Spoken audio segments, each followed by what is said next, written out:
Why do you think there is so much shame around this topic? How can we bring great sex education to everyone? How can we just explain to people and give them the understanding that their anatomy, their body, is the most advanced piece of technology they will ever deal with?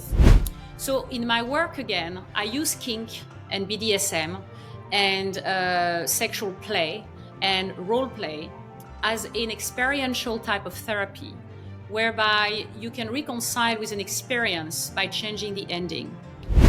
So the polyamorous, for me, is a movement. It's something that's just pulling us away from the strict and unrealistic view of current monogamy. But as you get longer into a long-term relationship, it's almost like you start to hide things from your partner, just like you're hiding things from your conscious mind. We all healing partners to each other. When I heal you, I heal myself.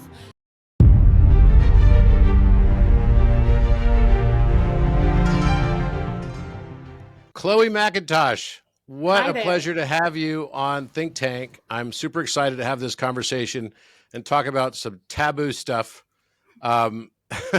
You've had quite a career, from being a very successful entrepreneur that was a co-founder of a unicorn company called made.com, and was able to go public for $1 billion. And then you totally transitioned your career in 2015 towards this whole area of sexuality, which I find super fascinating. I think it's such an important topic for society to tackle. And this is, it's also not a topic that I find easy to discuss. So I've been looking for the right person to be able to tackle this topic with me. And luckily I was introduced to you and your work through our mutual friend, Jade. And I'm excited to have this conversation with you.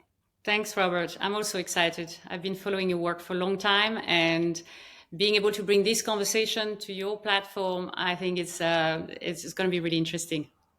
Yeah, absolutely. So tell us a little bit about how you got into this, and what was the intention behind it, and did it turn out how you thought it was going to turn out for you? Right. So, as you said, in 2015, I stepped down from May.com. I was burnout, as many of my fellow tech entrepreneurs. I built a company very quickly that became very successful. It was very exciting. I learned a lot, but it also cost quite a bit on my well-being. And so in 2015, I decided to step down because I felt that my personal resources, which had been, I felt vast, and I've always felt very resourceful when it came to tapping into myself. I realized I had no more resources. I was tired. I couldn't think properly. I couldn't spend time alone. As actually the main sign that rang the alarm for me is that I would come home to this house and I would put the lights on and I wanted to leave again. And that had never happened to me before. I'm a very happy, lonely, alone person. I find my own company usually very entertaining. So it was a very clear sign that something needed to be done. So on one end, I was, in this burnout stage, which was one aspect of why I got into this topic. The other one is that when I got pregnant with my first son, Felix, who's now 19, I have two boys, 19 and 17. You have a 19-year-old? Yeah, I have a 19-year-old and a 17-year-old. Wow, you don't look old enough to have a 19-year-old, that's for sure. Well, thanks for that.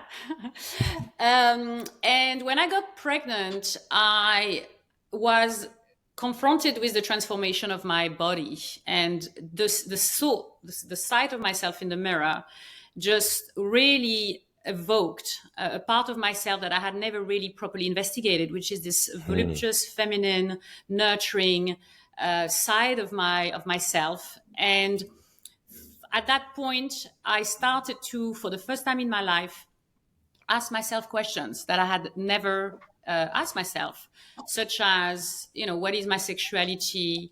What is sensuality? How do I enjoy sex? What are my fantasies? What are my desires? I think I was in this phase where I was in my body for the first time, and I was quite an intellectual, cerebral person.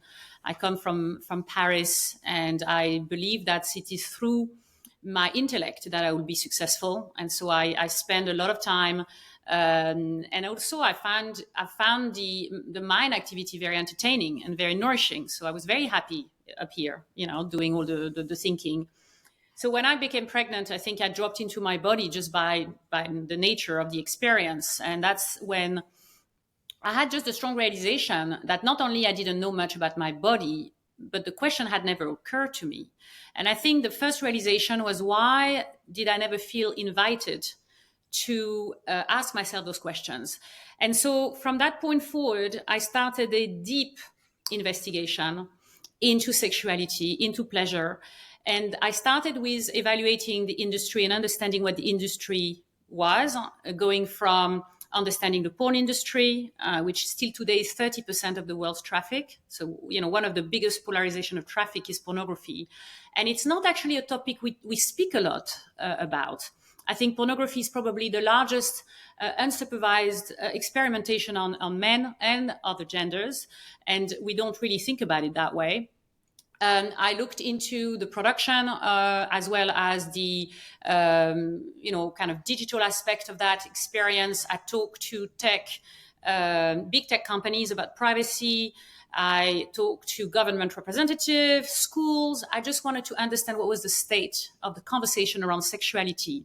And I realized very quickly that actually, besides a kind of medical website that tells you mostly how not to get pregnant and how not to get sick from sex, and pornography, there was a vast gaping hole where no information was made available to people like you or me, or even people that do watch porn, but maybe looking for something a little bit more educational.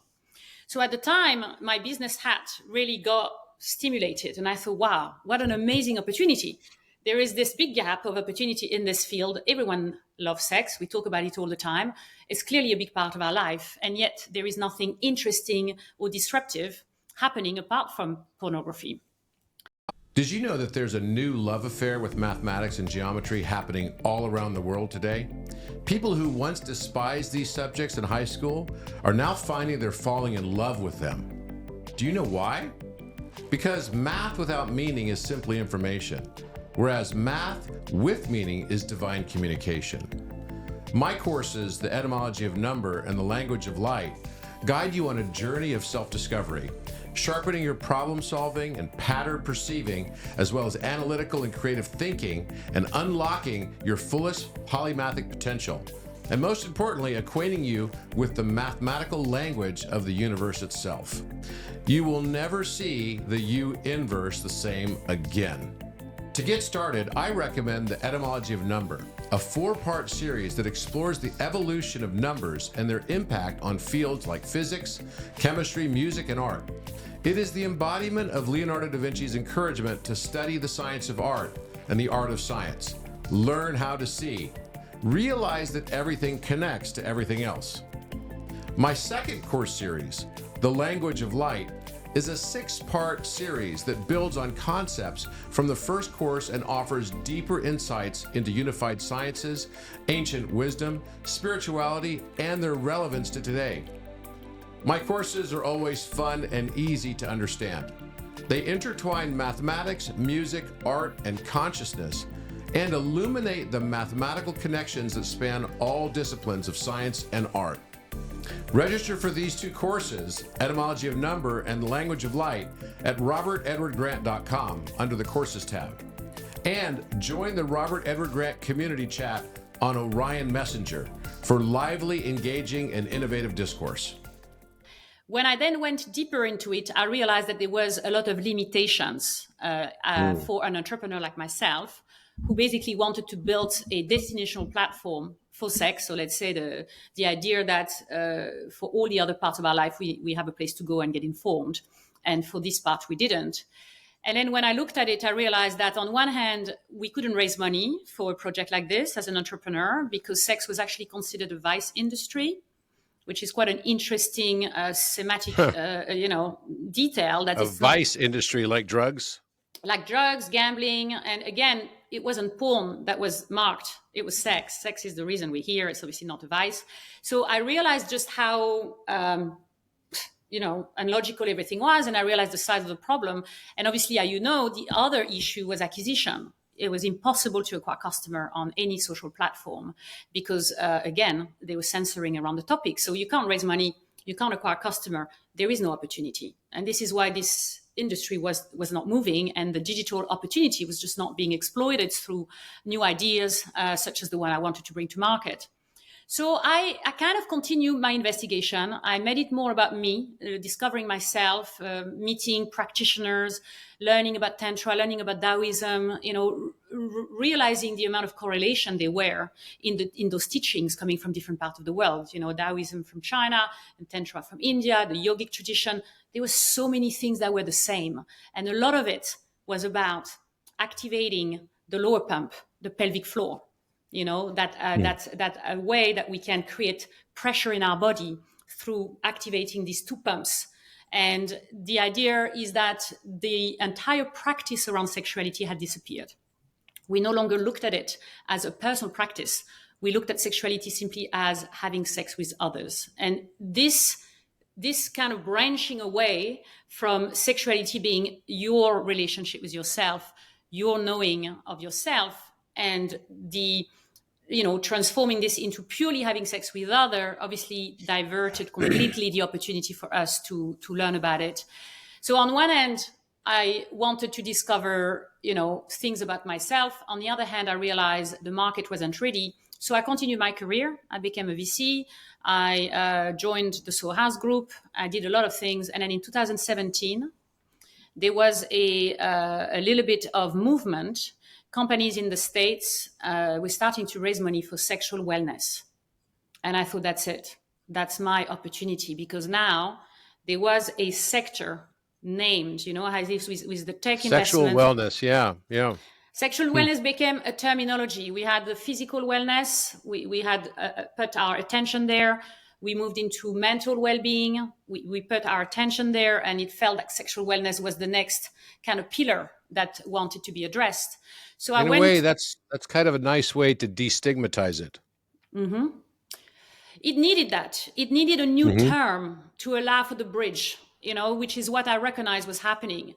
So I went to raise money in the US for this project. I raised a bit more than $4.5 million.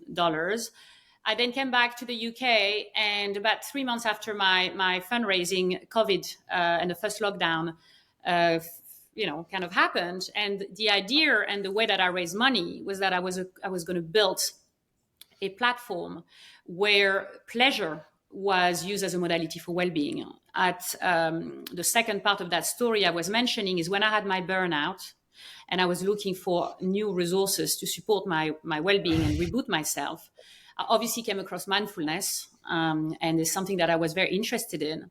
But I also realized very quickly that I couldn't meditate. I found it very challenging to sit still, not move, not think, and focus on my breath. And I went. You're not the only one, by the way. Exactly. But, in my journey into investigating, I also realized that this is a classic Western corruption of an instant tradition, because as always in the West, we take the last image of the monk sitting in a cave, still, in complete stillness, and we say, I want that.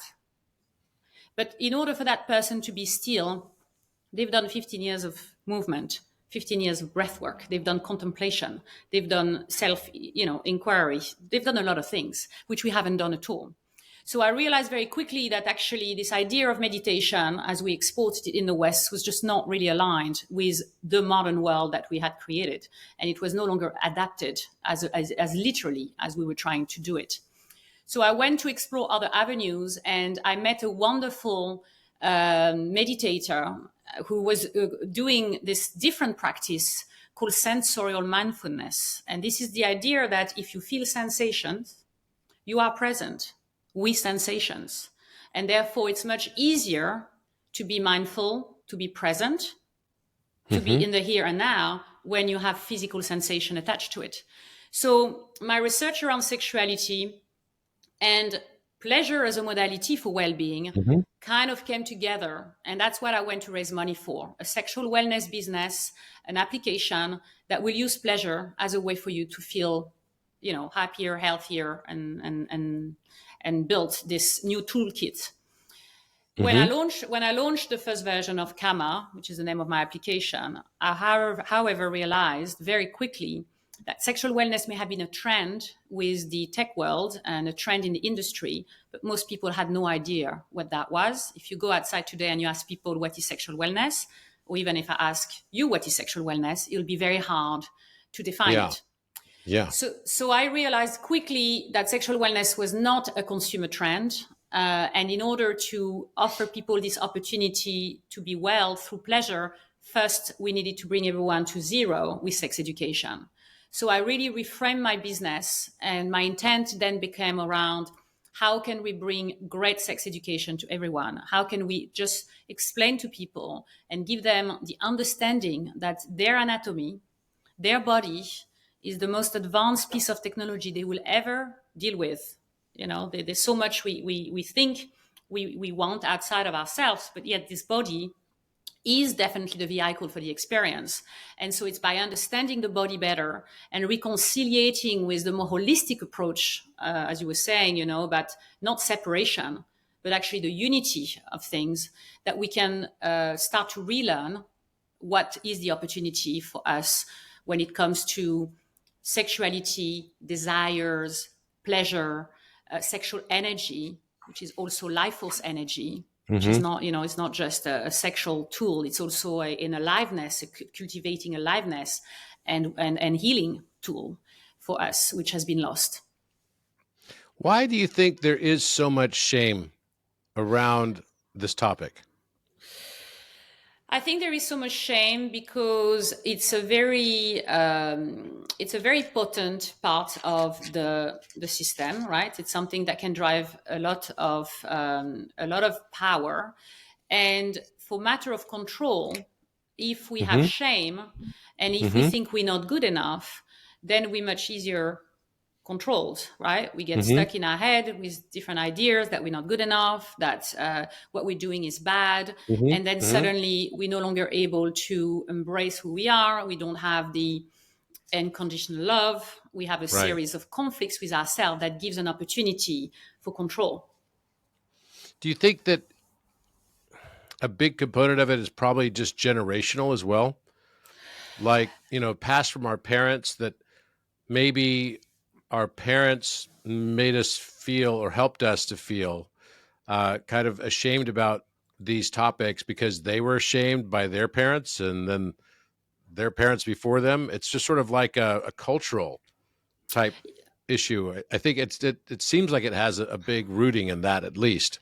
Yeah, but if you think about it, it's been like this for a very long time. So it's been like this for a very, very long time. So as long as we can remember. I mean, I don't think. It goes back to the Garden of Eden.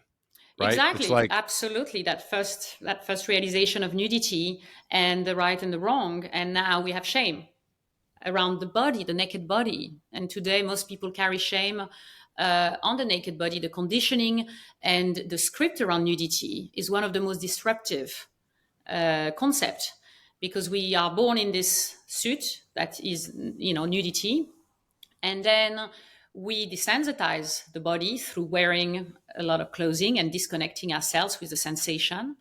And through that separation, we also limit our potential for self-expression and liberation. And it contributes enormously to the limitation people feel in the bedroom and in their own sex life. And a part of my work, actually, through my workshops and the retreat that I do, is nudity training. Is reconciling people with the pleasure, the simple pleasure of swimming naked in the ocean, in being naked, dancing naked. The simplicity of that practice is so powerful. It's so impactful. It's such a simple liberation that we can all experience, to go to a nudist beach and realize that when we sexualize the body, we condition sexuality to an act. And the body is not just a sexual tool. It's also just a vehicle for experience. So it's a very dangerous thing. And if you look actually at the kind of evolution of even something like swimwear and how it's becoming smaller and smaller, we're covering this, the part that we're covering are becoming smaller and smaller, making it more and more of a focus on a smaller area of the body, which is kind of fucking with our brain. right? Because it's not natural to think that this is sexual and that's what we cover, but then everything else is exposed. It's Yeah, kind which of is a kind of funny. dysfunctional. I watched a podcast with you on that, talking on that exact topic, how, how can our erogenous zones be limited to just the nipple and this tiny, 1 or 2 inches of patch, around, the female genitalia, and for men, just the penis type thing. It's very limiting. It's limiting, and it limits the experience, because it means that if you want to turn someone on, you think that 1, 2, 3 is a code, because you think that these are the strong points, right? So very often we forget that the whole body is a sexual organ, that the entire body is erogenous. When we are born into this world, everything feels amazing. The whole body is orgasmic. So this taboo and the shame and the evolution of a culture that is focused on standards of beauty around youth, for example, where the body is kind of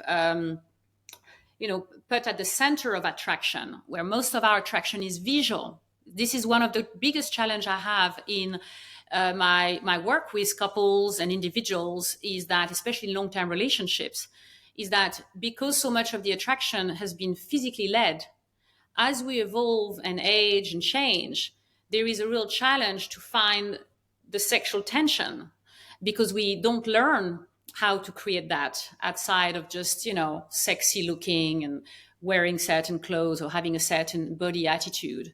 So a lot of Tantra actually is about practicing sexual practices, or practices that turns you on with someone you don't know, that you do not find attractive, that you won't see again, and being able to experience very strong arousal and very strong energetic attraction based on other criteria than physical appearance. Okay, so nowadays it's becoming very much more of a topic of discussion, this topic of polyamory. Mm-hmm. And kind of more freedom, I guess, around this notion of what relationships are and can be. What are your thoughts on that? Yeah, so, it's interesting. I was saying earlier that some of the things haven't evolved in terms of our sexual practice. A couple of things have evolved. One of them is the liberation of women. There's definitely more access for women in this world than there was a long time ago. So that has changed, not everywhere, sadly, and it's not what it should be, but it's definitely been an evolution there. The other thing has changed is the relationship to gender and identification to gender. And for me, it's not a conversation I ever want to have, because I think that it's very politicized, and I think it's very dangerous, to have this conversation, because it polarizes people a lot. But my view on it, however, is that there is a broad misunderstanding for what is gender, and how we can use a definition of gender that includes everyone rather than upset people. And so I see everything as a pendulum. We had a very Mm-hmm. strong patriarchal model where you can either be a man or a woman. Now we're going all the way to 200 genders, because we don't want this anymore. So we go to the other side. For me, and I'll tell you about polyamory, but it's connected. I see men and women as the bookend of a polarity pool. On one extreme is the man, like the North Pole, and on Mm-hmm. one extreme is the woman, that's the South Pole. Now, everything in between is allowed. Everything in between is a playground. It's not one or the other. This is the spectrum in which we can play. So it includes everything. And it Yep. also includes the change you may want to have. When it comes to relationship, it's very similar. We've been Mm-hmm. dealing with monogamy for a long time. And as you know, more than 70% of marriage fail, which I don't think is the right word, but let's say that it doesn't really, the contract that is agreed is not fulfilled. We Mm-hmm. end up breaking up when we promised each other to be together forever. So again, what's happening is that there's this, opening and explosion of different types of relationship, which go from monogamy to open relating to polyamory. Mm-hmm. Polyamory is a very particular type of relating. Polyamory means that you can be emotionally and romantically involved with multiple people at one time. It's quite rare that someone is a polyamorous heart. I haven't met many people that actually have that condition of the heart, that they can be in love and engage romantically with multiple people. So I think that there is a desire to not conform in what has not worked or what we don't want to emulate anymore.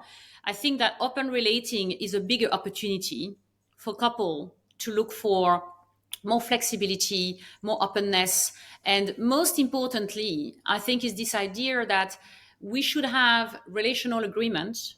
Like, you know, if we were going to start a relationship, we would have an agreement that would establish, okay, what are your needs and desires? What is your responsibility and your contribution? What is mine?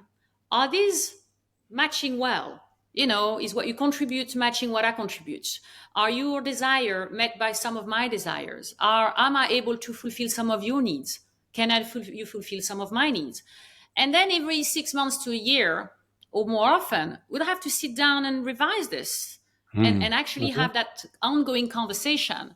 And if one of the desires arise to be, I want to explore myself with another person, or I want to have an experience with multiple people, or whatever that might be, there is a space for an open conversation about this. And this is what's often missing with classic monogamy, is that the idea that your individual desires can be expressed is already a tension point. Because if that means it's not fully aligned with the monogamous part of that relationship, then it cannot be heard. So the polyamorous, for me, is a movement. It's something that's just pulling us away from the strict and unrealistic view of current monogamy, so that we can go back to a monogamous or monogamish structure that is actually more updated and current with the way that people want to live their relationships. So go a little bit deeper into open relating and what that means to you. And then also as a follow-on, you know, you mentioned that you don't know that many people who are capable of loving more than one person at a time. Can you expand on that as well? Well, I mean, think about it, you know, in terms of yourself and the you know, your own experiences, and it's hard enough to hold one relationship of the romantic type and be good at that, considering we don't learn about it, right? We don't take a class on it. No one tells us nothing about relationships. It should be one of the core learnings that we get as growing adults, and we don't. So to be able to manage multiple versions of that is obviously going to be a challenge.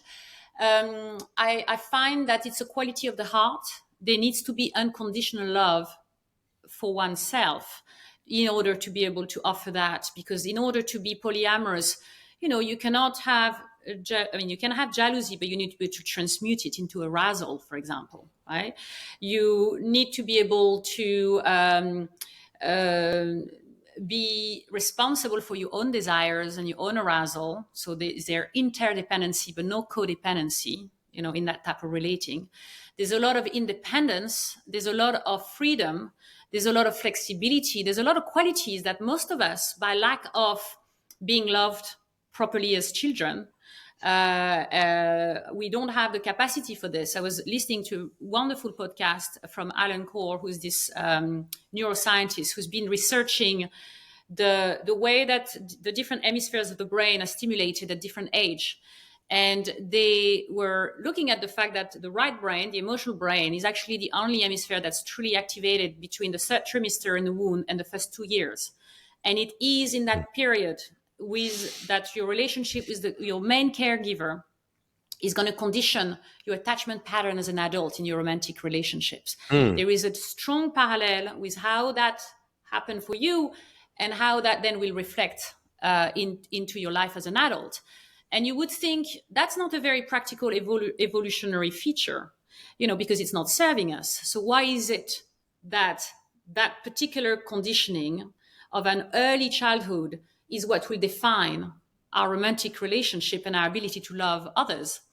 And it's connected to what you said earlier, which is that your wound, your predicament, is actually your path to finding yourself and falling in love with yourself. And it's when you can reconnect with that love outside of what you received, which wasn't complete, that you can finally become. So these things are very meaningful to understand when we want to be better at relationships, because it is not that we are anxious attached, or that we are avoidant, or that we have labels. It's more that certain relationships and certain people will trigger particular pattern, and if we are not aware of that, we will magnetize those people because they will remind us that something needs to be addressed. So when we are not aware, we keep repeating, and we keep being with the same partner that hurt us or abandoned us, and it's that wound that we had. And why is this happening? It will happen until we're able to love ourselves through this, this challenge. Yeah. And then that We will then attract what we change. judge until we no longer judge what we attract.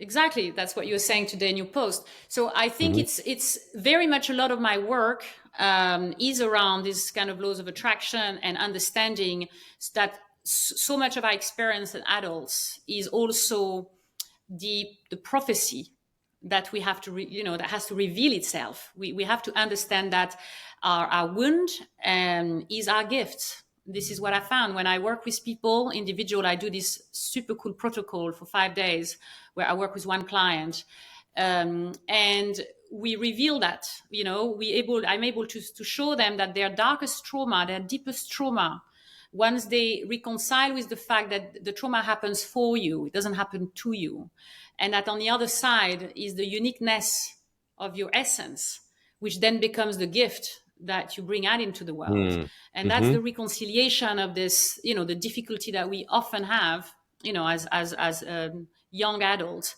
not being loved or not being loved unconditionally. That definitely resonates.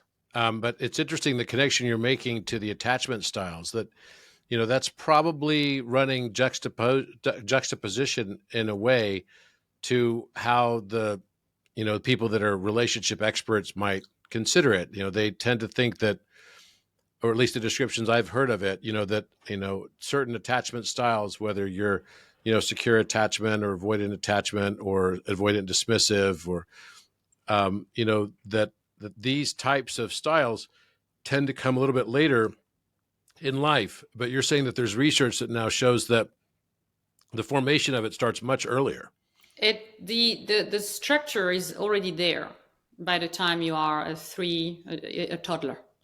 So it happens while you're a baby, right? So That's it is very, and the other thing that for me is very important within attachment style is I don't love labels. Often people say to me, have you done your human design, and have you done your gene keys and all the things? And it's not that I have anything against that, but I find that it's very important to understand that we are already everything, right? We're complete. We have all of the archetypes, all of them.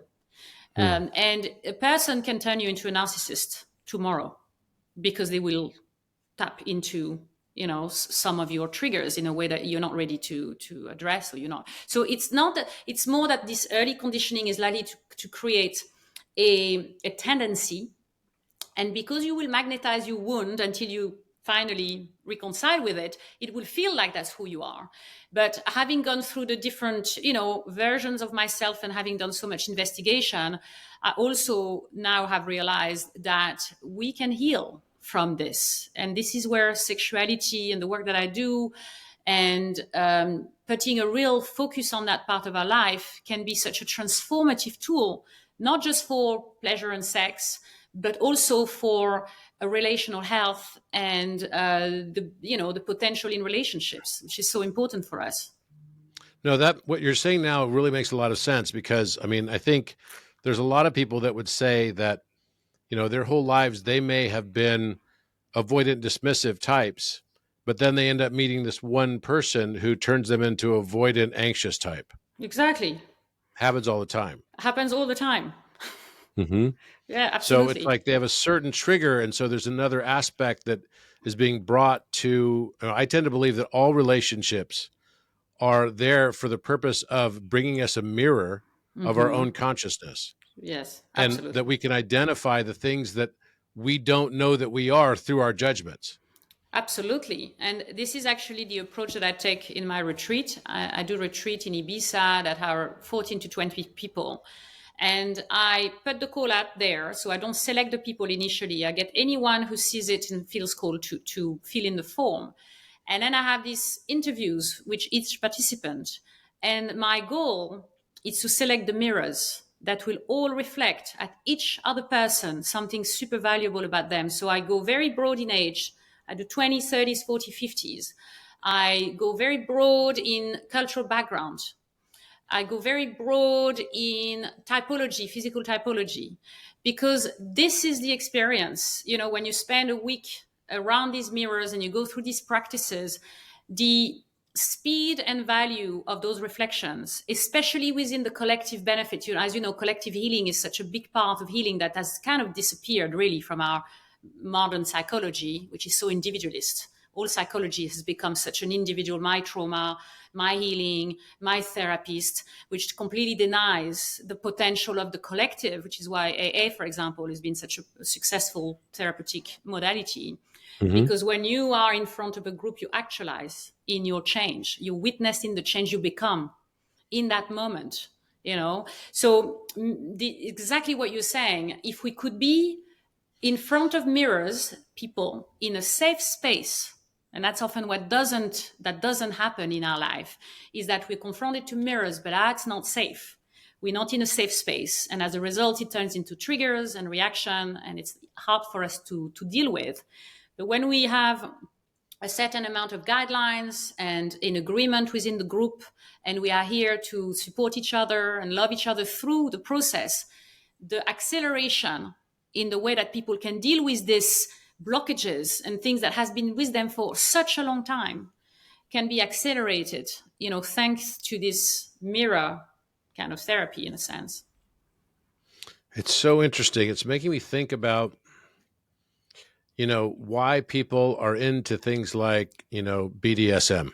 Right. And then the role that that can play, or even something, you know, that might seem innocuous, but more in the realm of like shibari, for example. Yes. And how that actually, this judging of being tied up actually teaches us surrender. Yes. And to me, it's I like how you said yes.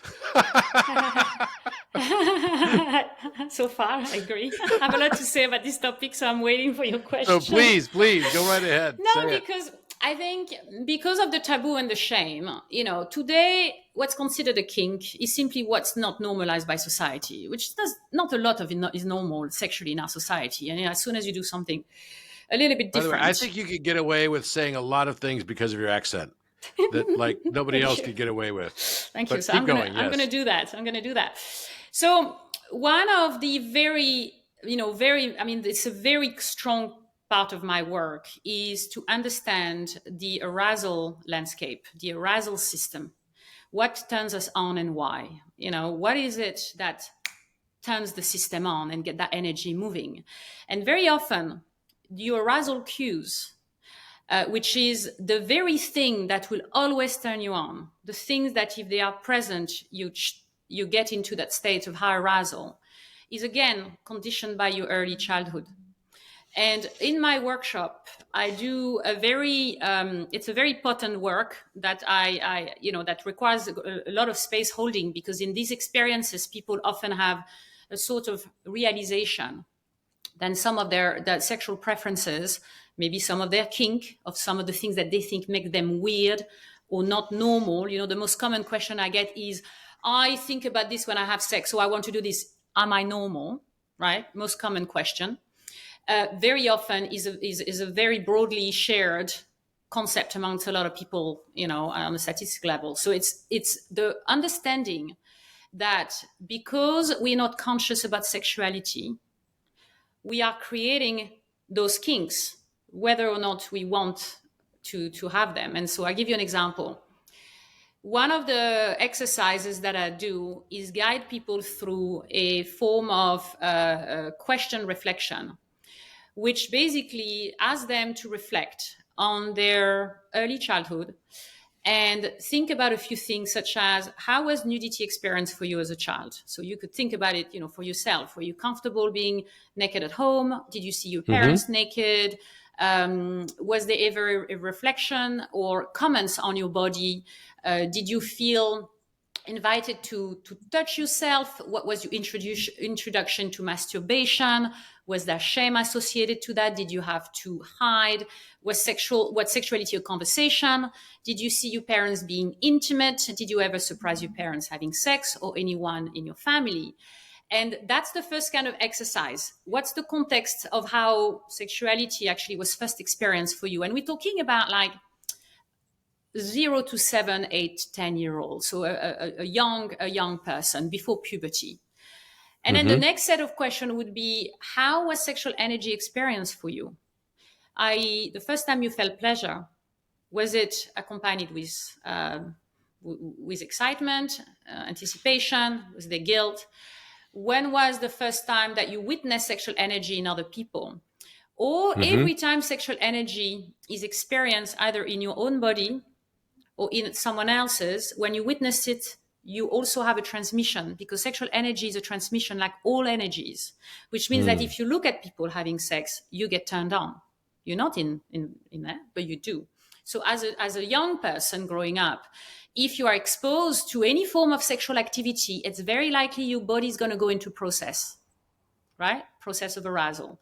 If the process of arousal, which is a positive process in your body, is accompanied with negative emotions, it will turn into a kink as an adult, most likely. So as an example, if you surprise your cousins or your cousin and their boyfriend or your brother or whatever, someone having sex, but you're looking through the crack of the door and you're hiding and you're not supposed to see it, you may enjoy voyeurism as one of your kinks. If you had to be very quiet to masturbate because you didn't want anyone to hear you, you may quite like to have some kind of sensorial deprivation as part of your pleasure. You may identify this as a kink. And you might start to think there's something wrong with you, because one of the biggest issues with this is they're not reconciled in our society. There is no treatment for what some people think is, the deviant behavior, when actually it's a behavior that you inherit from something you never chose to do. So in my work, again, I use kink and BDSM and sexual play and role play as an experiential type of therapy, whereby you can reconcile with an experience by changing the ending. So, for example, if you like to be a dom, like a daddy dom, and you like to play that kink. You like to play the daddy dom and the little girl, and she's naughty, and you're going to reprimand her. And, the idea of doing this is something that you enjoy. It's possible that as a child, you were verbally abused or physically abused, and this was the only way you were getting attention. So your desire to be seen and your desire to feel is now only related to this particular action. So as an adult, your arousal system has a connection with this kind of act of violence and pain and being told off and being punished. But in the BDSM, what you're able to do is you're able to reconcile by having the safety of an agreement, the agreement which gives you whatever conditions you want, a safe word. And then you have the aftercare, which means that at the end of that experience, you are loved, which wasn't the case when you were young, for example. So when I talk to people who use BDSM like I do as an avenue for healing, it's often because they need to rewrite that story. They need to find a different way to relate to this particular kink, which probably will never leave them. It will always be a part of them. And so kink and BDSM can be a very important part of accepting the part of yourself that society is not reflecting at you. And so that's why it's such an important kind of area of exploration. And as I see it very much as a healing modality myself, because I've seen the results and I've seen the impact of creating a scene that can reframe an experience into a positive one, when actually the story, could look on paper like it's disturbing. But if it's done with safety and consideration and love, then you can actually bring this part back into yourself, rather than seeing that that part is that part you don't want, that makes you different and rejected. So I'm going to go out on a limb and tell you about my own experience with what you're describing. Because, I'm all about authenticity and vulnerability. And so my first time with sex was not, I would say, not the usual, right? And I was only 11, and there were two girls that were 15 that were like supposed to be my babysitter. It wasn't, I mean, I was kind of a little bit old to be having a babysitter, but all our parents were at a New Year's Eve party. And so there were all these little kids there. There were probably like 10, 12 kids there. And I was the next eldest compared to the two older girls that were supposed to be taking care of us. And a game started, and then it was like, you show us ours, or you show us yours and we'll show you ours, type of thing. And so then the two girls disappeared, went upstairs, and then they invited me upstairs. And of course I remember feeling like, because I had a crush on one of them, definitely. And the other one was very pretty too. And after this happened, first of all, I had like such a mixed emotional matrix over it. I felt like, first I felt like, wow, that was cool. then the other thing I felt was ashamed that I was bad, that I was going to be punished, and something strange was going to happen to me, like hair would grow on my palms or something, right? Who knows? And then I felt like I had something taken from me. Like I felt a little victimized because then I couldn't have my first experience with a girl that I was in love with. And I'm a romantic. So I had all these mixture of feelings. Why couldn't you have the experience with the girl that was older than you? Well, it wouldn't. No. I mean, the thing is I was saying that my first time having sex wouldn't be with a single girl who was, similar in age to me, and we were both experiencing this act of vulnerability, because it had been taken by these two girls who, kind of had their way with me, as it were. So I was never going to have it in the same way that I kind of imagined. I see. You see what I mean? Yes. Was it touching, or was it just like showing and? No, it became everything. It became all of it. Yeah, okay. It was the whole thing. I was not 12, not even 12 yet. So it was, it had a much bigger scar on me than I ever imagined. And so I didn't even really recognize that until, I'd say relatively recently. And someone who kind of works in this field was like, you need to recreate this. And have the outcome be different, and you need to give consent.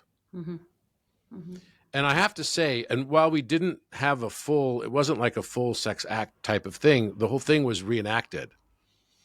And it had a huge impact. And it healed a lot within me related to how I interact with the feminine. Hi, I'm Robert Edward Grant. I invite you to explore my transformative books, Philomath and Polymath, each designed to expand your understanding of the world and ourselves. In Philomath, which means lover of learning, discover how mathematics weaves together physics, music, and prime number theory, revealing the universe's interconnected nature. It's more than a book, it's an enlightening voyage. Polymath builds on Philomath's insights, exploring the genius of thinkers like Pythagoras and Da Vinci, who used geometry to revolutionize science, art, and governance. Rediscover the polymathic roots that spark past ages of enlightenment. Join me on this journey as well. Visit robertedwardgrant.com to get your copies today. Let's foster a new era of enlightenment and collaboration for a brighter future. That's really amazing you sharing this. So it definitely had a huge, I gave my permission, and, they got to act it out, and it was kind of fun to act out. I'm not going to lie. It was interesting. but it transmuted the whole experience. And then I realized that what I thought was like something that kind of screwed me up at an early age actually turned out to be part of my soul alchemy. Yes. Hmm. Yes. You So know, it's when you that's. start to turn pain into purpose that you actually start to find the alchemical journey that you're here to find. Mm. And when you realize that, you know, it's like Richard Rudd, the guy who's the creator of Gene Keys, says, you know, it's like awakening is a series of softenings where you turn your pain into purpose, and where the suffering and lead of your suffering transmutes into the gold of your soul evolution. Hmm.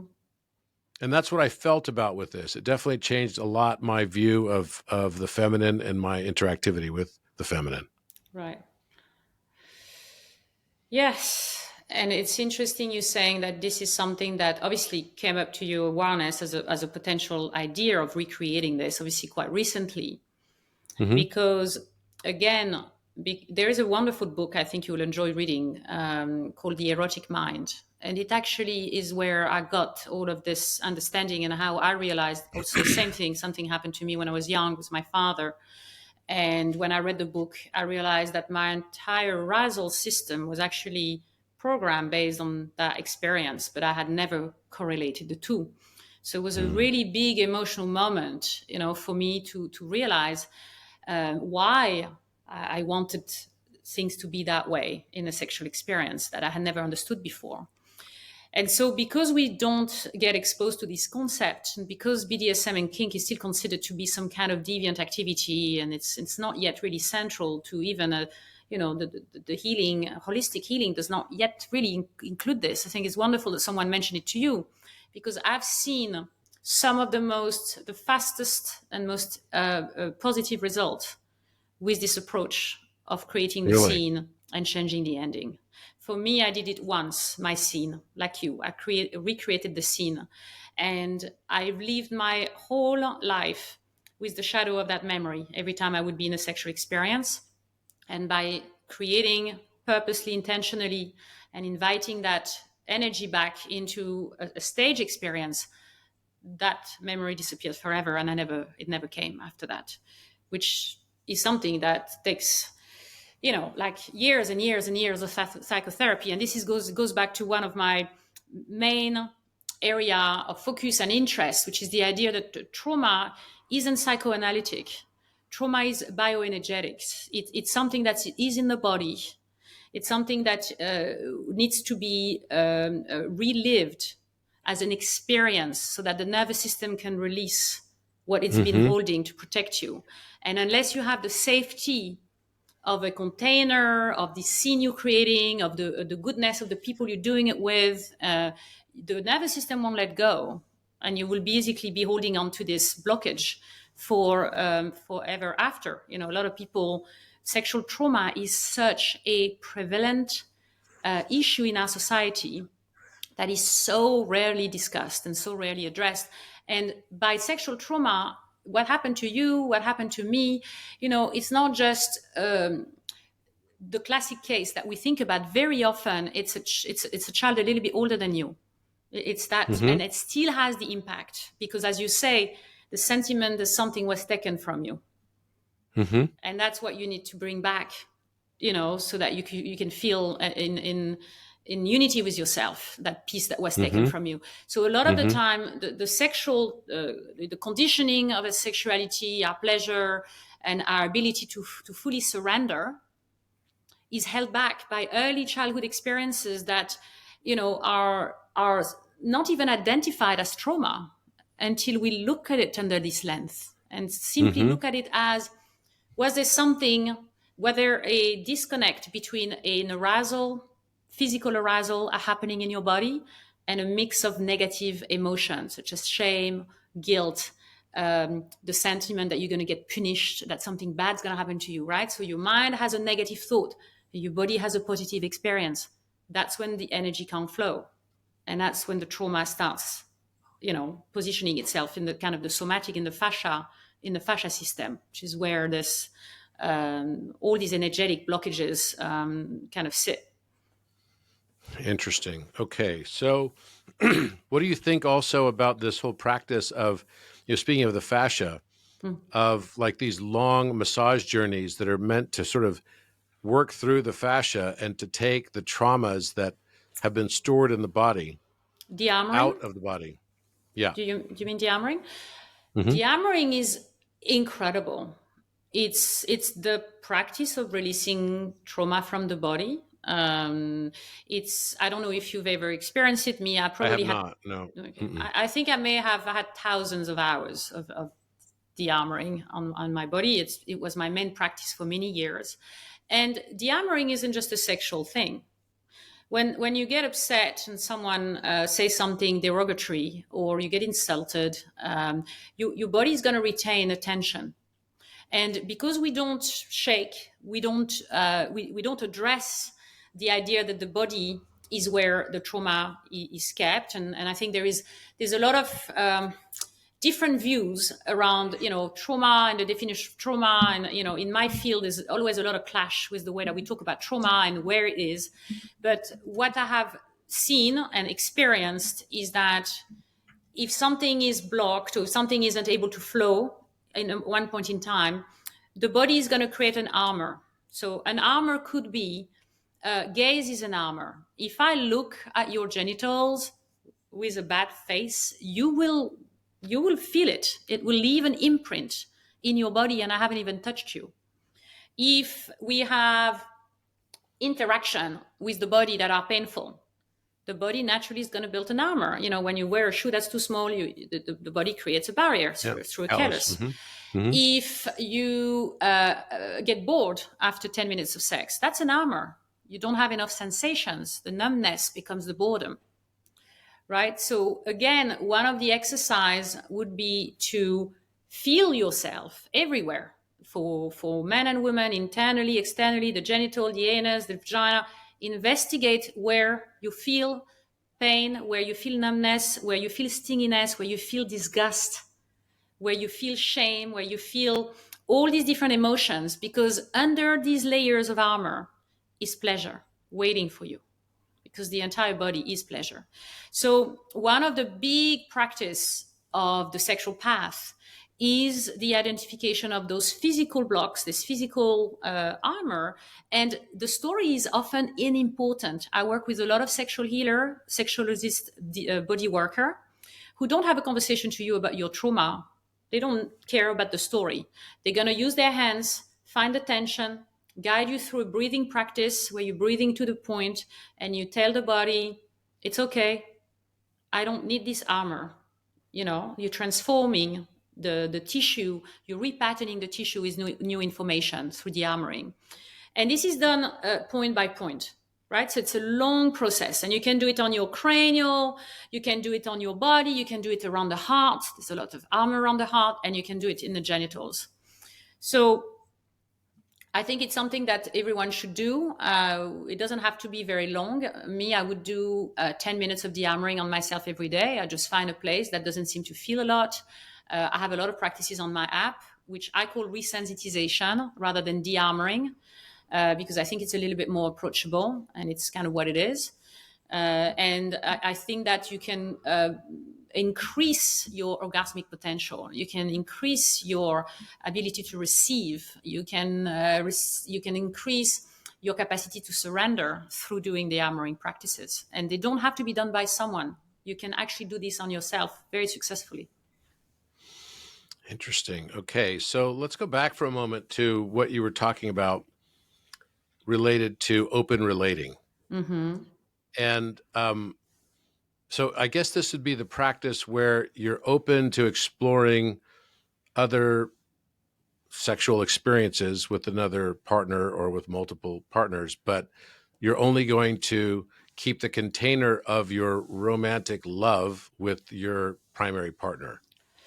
I mean, I would say with open relating, it's open means you define what it is, Mm-hmm. right? So instead of following a model, which hasn't worked so well, we are saying our relationship is unique. It's unique to us. And again, needs, desires, contribution, responsibilities. How can we Mhm. create this? If one of the desire is to be able to play out a fantasy, then that needs to be something that is discussed. So the idea of open relationship is that there is a space for open conversation. That's the first part of the open, not the open I can sleep with other people.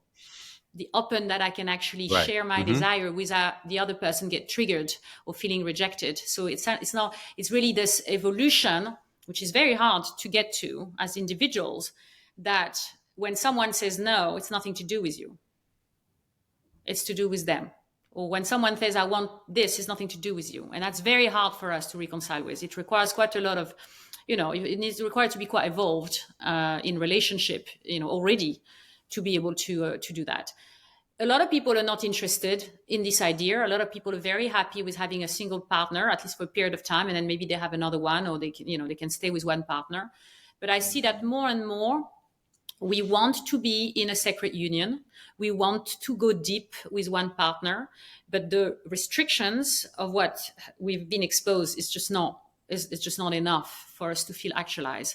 So the open relating is really radical honesty is one of the key pillar of it. You need to be able to communicate what you feel and what you want without that being justified or triggering for someone else.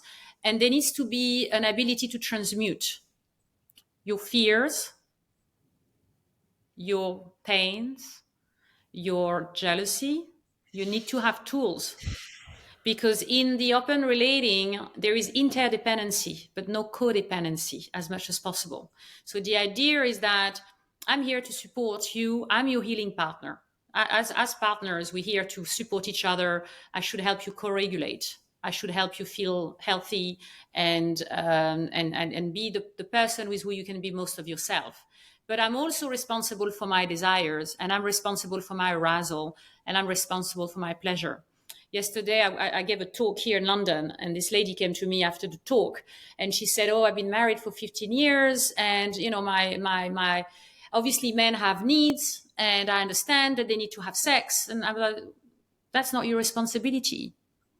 They have masturbation and self pleasure, and they can have a practice, and they can look after themselves. It's never the partner's responsibility to supply you or satisfy you. And this is one of the biggest misunderstanding that I see, especially in the way that women relate to their pleasure. Because as a young woman, you get told that if you're lucky, you're going to meet an amazing lover, and they're going to open you up, and you're going to meet God, through this amazing sexual experience, right?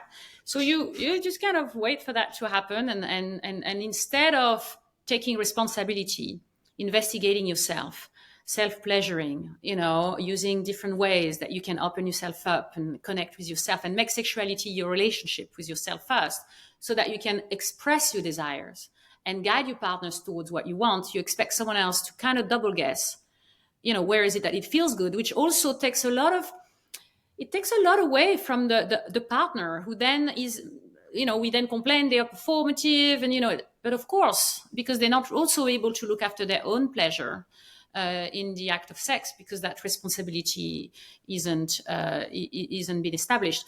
So the open relating, for me, is an evolved type of relationship. It requires for both people to have a certain amount of tools. So it's often done as a way to create excitement and novelty. It's often driven by curiosity and wanting to jazz things up and create, more interest in the relationship. But it's rarely accompanied with, safety, tooling, going to the safe spaces to do that. And so it can be quite painful. But I still think that there is an opportunity to create the relationship that works for each person. And I think that's what's been missing a lot. We don't have models. One of the things I do in my work is to try to create new models for sexuality, how we have sex, how do we redefine penetration is a huge topic in my work. And how we, new models for relationships. So often I ask people, okay, tell me one couple around you that that you think have an amazing relationship. And very rarely do I get one example. Very rarely would someone say to me, "Ah, this couple, is some. It's a model for me. It's something that I really aspire to."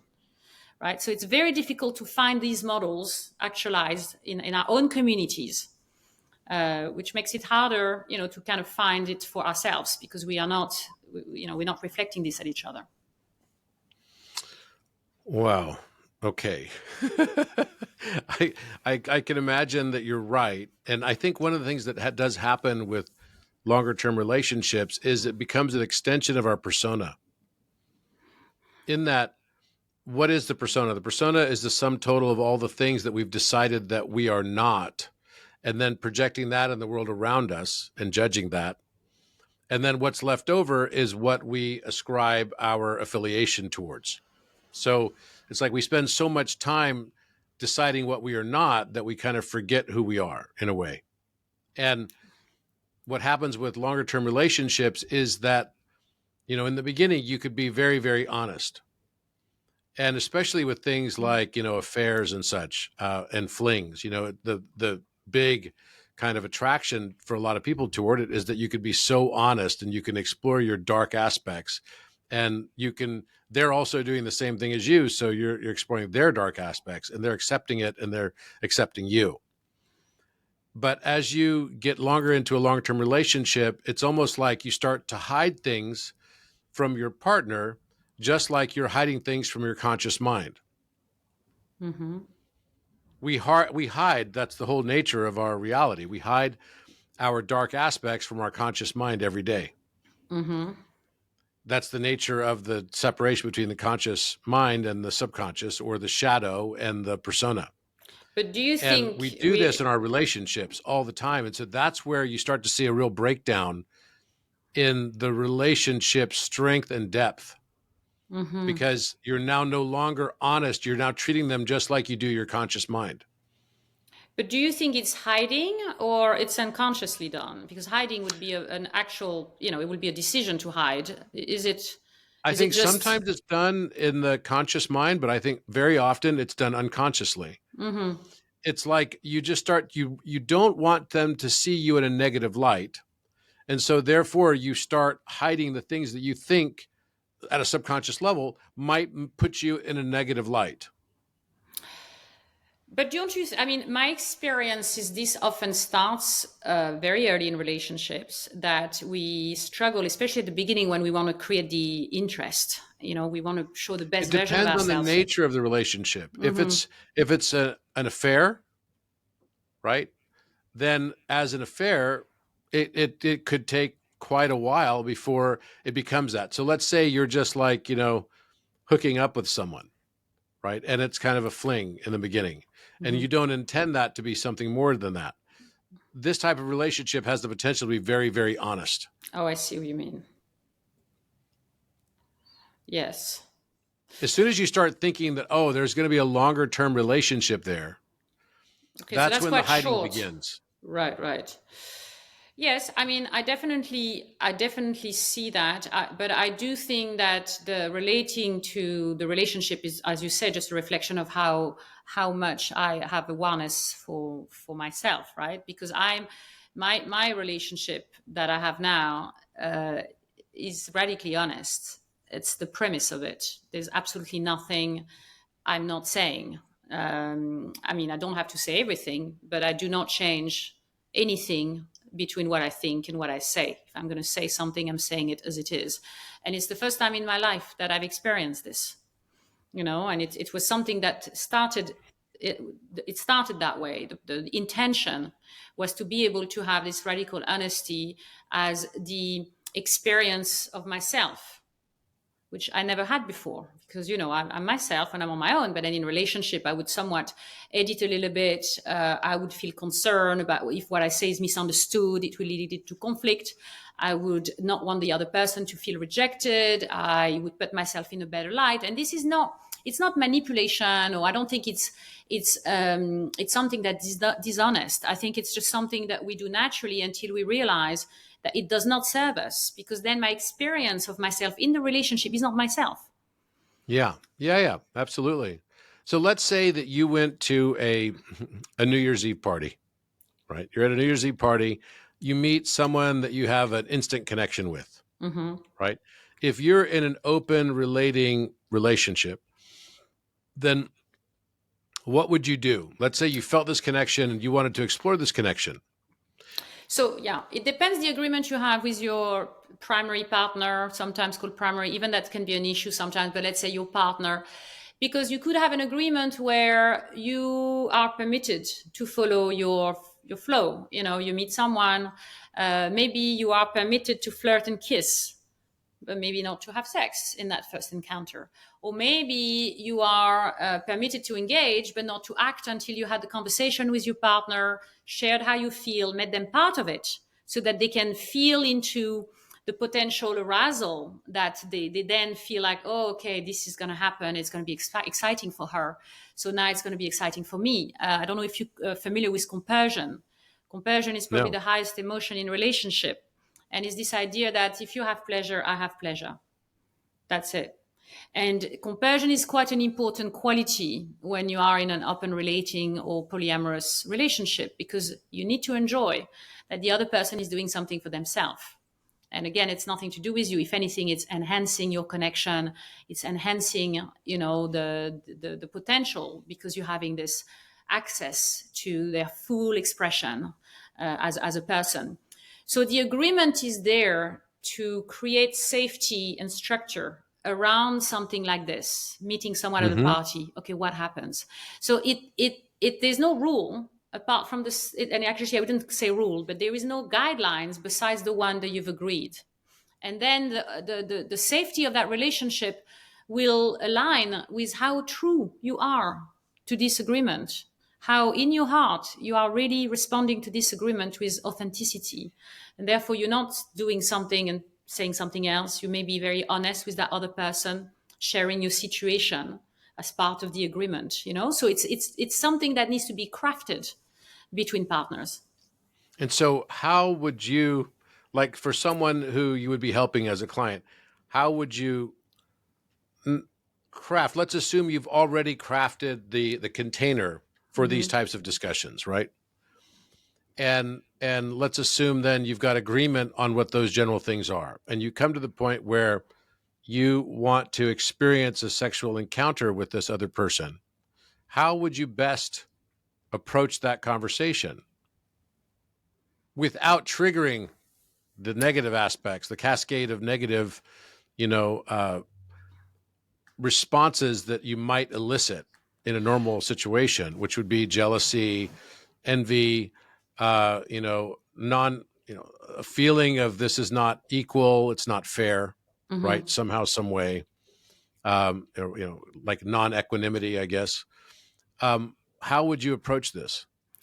I mean, it's really, it really depends on the situation. For example, if in your agreement your partner required for you to check in with them before you take action, over your desire, then in that conversation you will have to be very honest with what is it that attracts you. They need to feel a part of it. The more they see, the more it all become one experience, and there's full openness and transparency with what's happening, the more trust they can be in what you're communicating. If you started to adjust the truth to make them feel good, it's likely it's not going to do anything good. So there Mm-hmm. is a high requirement for communicating very honestly, and therefore the amounts that you might want to act on needs to relate to what you think is can be absorbed and integrated by your partner. If you provoke them above and beyond what they can absorb, then it's obviously going to turn into conflict. So it's a balancing out of getting what you want and going towards your desire while nurturing what you value, which is that relationship with your partner, and making sure that lust and desire doesn't take you away from your central goal and the value that you put in that relationship. So it requires to be agile, to be playful, to be good at communication, to be very transparent, to be authentic. It requires quite a lot of qualities to make this work and for that to be healthy.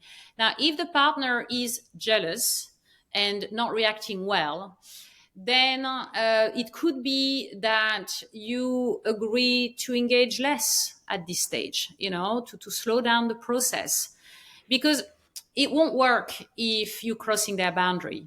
It won't work if they feel unsafe throughout the process. And sometimes in the open, conscious sex, open sex community, there is a little bit too much of an accent around, you need to look after your own emotions. That's for you to deal with.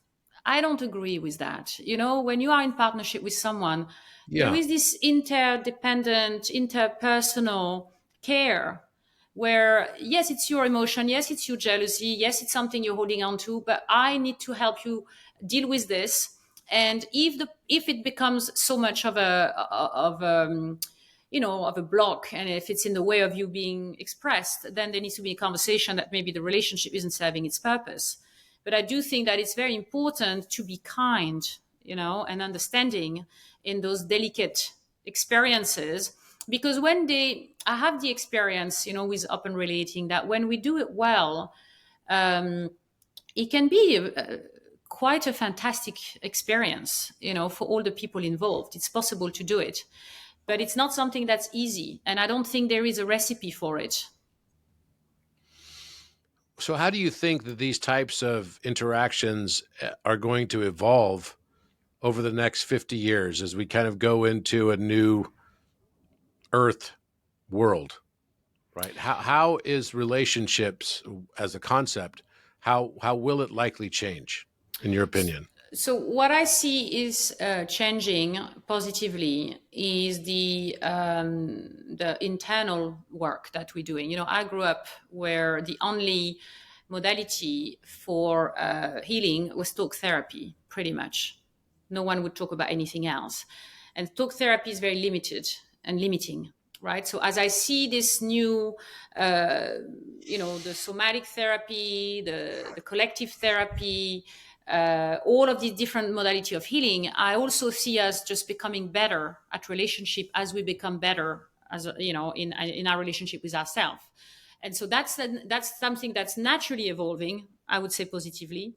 I look at a lot of data. I look at a lot of reports. There was a huge report that came out from the Kinsey Institute that was looking at relationship preferences amongst different generations.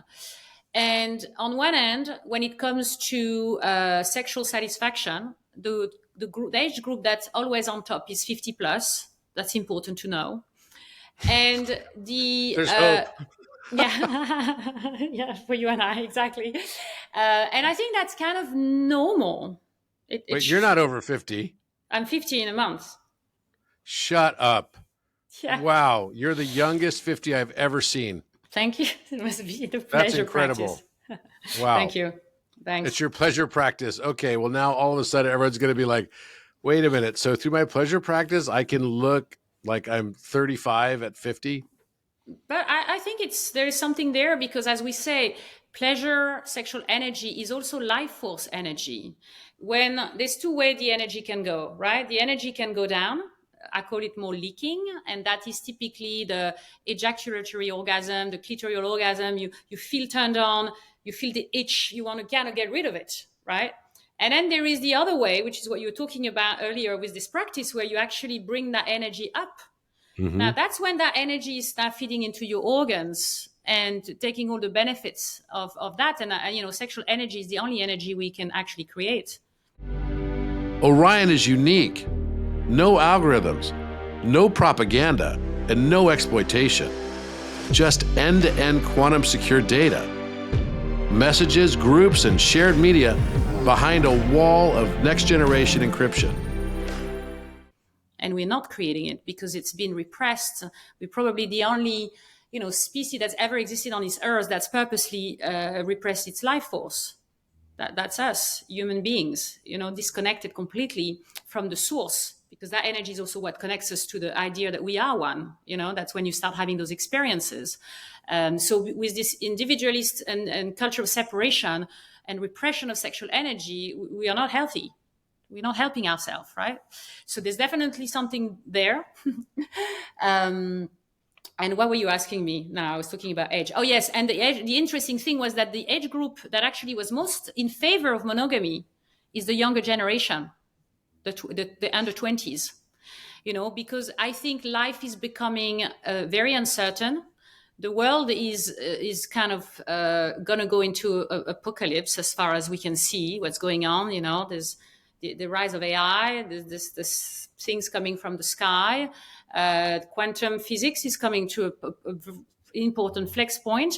All these things are converging, and I think there's a lot of uncertainty, and so relationship is the nest of protection that we need. We need to be better at relationships because we're really going to need that. And it should be something that is the most supportive aspect of our life. And for a lot of people, it's a struggle. We struggle and we suffer so much in relationships. So I think there is it's going to come back. We're going to break it all up, and then we are naturally good as two people. Maybe you heard on this previous podcast, I was talking about the kind of anthropology of sexuality, and how when we went from walking on all four to standing up, it was to face each other. And it is when we changed our intimacy that society evolved. So it is actually through sexuality that society changes, not through societal change that sexuality can evolve. We need to change how we have sex, and it will change, the way that we are in society. So I still believe that this sacred union, this opportunity to go through life as a pair, is still needs to go through a transformation, a new era where new models are created, and more openness and more transparency, authenticity, these things to be incorporated away from, marriage used to be a way to stabilize society. It was arranged. Then we went into full romanticism. It was all about the troubadours and the idea of romantic love. And then that got us into a very difficult place with ourselves because we don't love ourselves. So there's no way we can love someone else. And then finally, it's kind of getting into a place where I think we will get better, is how I see. I'm a huge optimistic. I see my children and I find them so ahead of the game that I naturally believe in the future, because they are the future, and they are definitely, much betterly prepared as human beings and less conditioned by trauma that's unconscious. And they are better informed, and I think they're kind, actually, in this generation. It's so interesting. I feel like what you're practicing and what you're doing is right on the forefront of consciousness, as well as psychotherapy in a way, and kind of a somatic practice that is intended to help you achieve the Philosopher's Stone, which is really about how to transmute the suffering and traumatic experiences of our life into the most beautiful soul alchemy that can be realized. And I definitely believe there are a lot of different things. And it seems like this area is going to explode.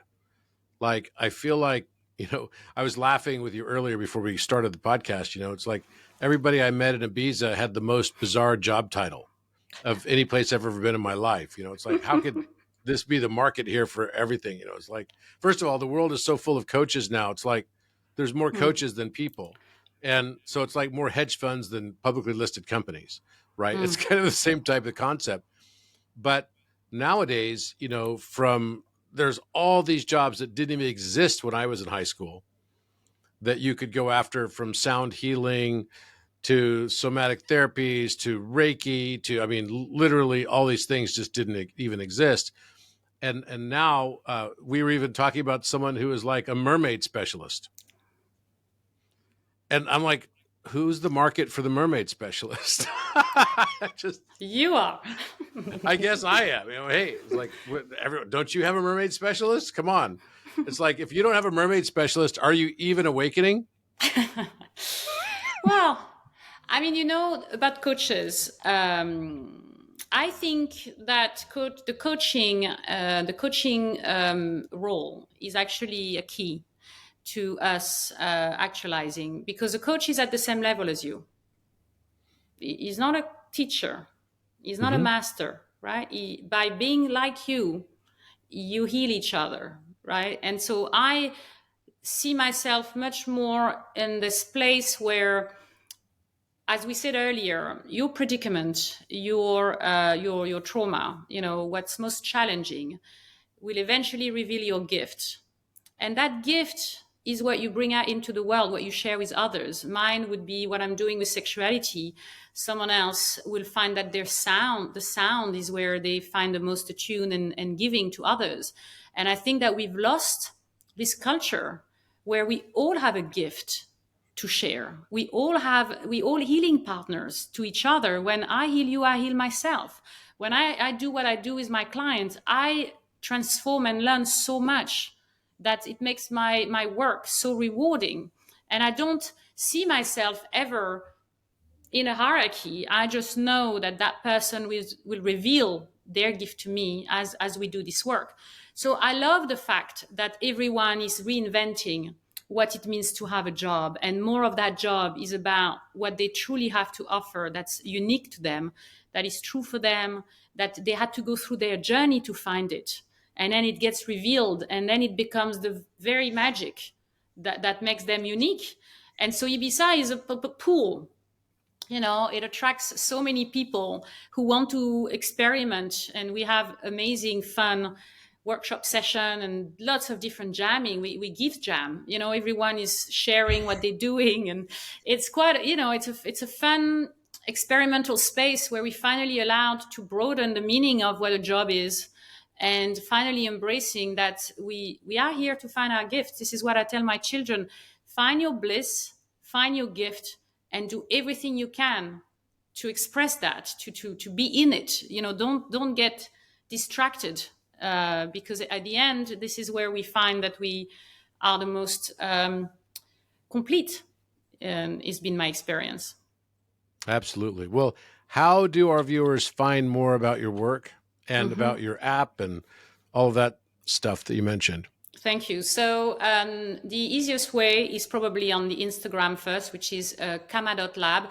I will put the link maybe in the body of the text here, because we shadow ban. We've been shadow banned for more than a year, which means that if you look for us, you won't find us. You also won't find me at all. Invisible, even with the exact spelling. So I will. And so can you say the spelling of that? Kama, On Instagram? KAMA dot lab. KAMA.lab. Mm-hmm. Okay. Mm-hmm. And then my name, Chloe Macintosh, Chloe_Macintosh will be the two points of connect. Then my app is on the App Store. We censored from Google Play now for also more than 6 months because of the type of content that we have. So Google Play isn't really working with us, but we have a great relationship with the App Store. We exist thanks to Apple, actually. And the app really is a good starting point, to engage with some of the things we talked about. And anything else to do with workshops and events and retreats will be on Instagram. And then I would love to share a 50% code off for the app for your audience, Followers. Mm-hmm. if Sure. they want to try it. Great. Well, excellent. Well, thank you so much. I did find your kama.lab. Amazing. I had to scroll down a bit, but I did find good. it. So you have to type it all the way in. It won't come up as a search item. Right. Yes. So you type it all the way in and then scroll down and you'll find it. Mm-hmm. So that's what she means by shadow banned. And but yeah, I've been following you for a while since I learned about your work from Jade, and I'm definitely excited to learn more. And if I do get to Ibiza soon, then definitely I'll give you a ring, and maybe you can Let's have a take session. me through a few of your things. Yes. I would love to. Thanks so much for opening this conversation. I really appreciate. I've been following your work. I think what you do is just fascinating and needed, and we need to expand, upon the story we've been told. And I feel very grateful that that conversation on sexuality can come into this space. I think it's such an thank you. important thing. I mean, we're all, whether we like to talk about it or not, society and individuals and collectively, culturally, we're all obsessed with this topic, and have been since the beginning. And there's a reason, and it's because we all desire divine union. And it's like we're born knowing that we're missing something somehow, and so we're always looking for that missing link. So I think it's such an important topic, and it is the foundational basis of all alchemy. It really is. And squaring of the circle and everything else. So I thank you for your efforts, for your work. And the sooner we can destigmatize and we can, sort of demystify the topic and bring it more into the mainstream consciousness, I think the sooner people will be able to really begin their healing journeys. I agree, 100%. Yeah, that's it. And it has to be done at grassroots level, because the top, isn't changing very quickly. So it has to come from the bottom. We have to talk about it and spread it and make it a community. Well, I hope you're doing something really fun for your 50th birthday. I haven't thought about it yet. And you really shocked me. I never would have thought you were 50 years old. So definitely there must be something magical to what you're doing, for sure. So congratulations on that. Thank you. Thanks a lot, Robert. All right. Appreciate it. Thank you. And see you soon. Until next week on Think Tank, everyone have a wonderful week and Merry Christmas and Happy New Year.